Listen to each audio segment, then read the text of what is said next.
লামার্স, বাপরে 2,47,000 সবচেয়ে হাইয়েস্ট। কারা এসছেন লামার্স থেকে?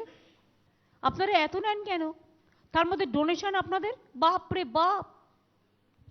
ডোনেশন নেন না, ধরবো আমি, কেস আছে আমার কাছে, আছে কিন্তু ডকুমেন্ট। প্লিজ, আমি দেখুন, লামার্স ইজ এ গুড স্কুল, অনেক ছেলেমেয়েরা পড়ে, সুতরাং আমি অন্য কোনো কথা বলবো না। আমার কাছে প্রত্যেকটা স্কুলের ডকুমেন্ট আছে তা সত্ত্বেও। কিন্তু লামার্সের ডোনেশন আপনারা ম্যাক্সিমাম নেন।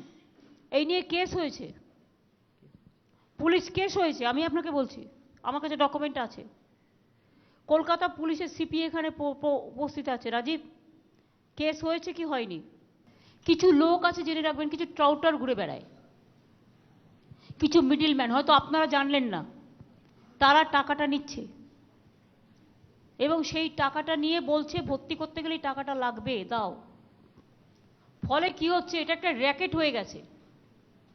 এইটাকে আপনারা ভেঙে দিন, আপনারাই পারেন, আপনারা সমাজের গর্ব, আপনাদের আমরা কত রেসপেক্ট করি, কত ইজ্জত দিই। এটা কেউ কেউ করছে, 4-5 জনের। যদি মনে করেন নামগুলো নেওয়ার প্রয়োজন আছে, নামগুলো আমাদের কাছে আছে। আমাদের নাম করে আমরা জানি না, হয়তো করতে পারে, সেই তো বলছি, মিসইউজও করতে পারে। মিসইউজ করছে, হ্যাঁ, মিসইউজ বা ইউজ যদি কেউ করে, সেটাকে ইউ টেক কেয়ার। স্কুল থেকে ওয়ান টাইম অ্যাডমিশন ফি এবং মাসে মাসে যেটা আপনাদের টিউশন ফি, এগুলো আমরা নিচ্ছি। তাহলে এই ডোনেশনটা কারা নিচ্ছে? সেটা তো বলতে পারবো না ম্যাডাম। তাহলে এবার থেকে বলে দিই পাবলিককে যে নো ডোনেশন। তাহলে আমরা বলে দিচ্ছি যে ডোনেশনটা নিয়ে যারা যারা ট্রাউটাররা ডোনেশন নিচ্ছে, ডোনেশন ইজ নট অ্যালাউড। সবচেয়ে ভালো মেসেজ যায়। যদি কেউ অন্যায় করে তারাও ধরা পড়ুক, আমি চাই। নিশ্চয়ই এটা good decision. Thank you so much, it's a very good decision.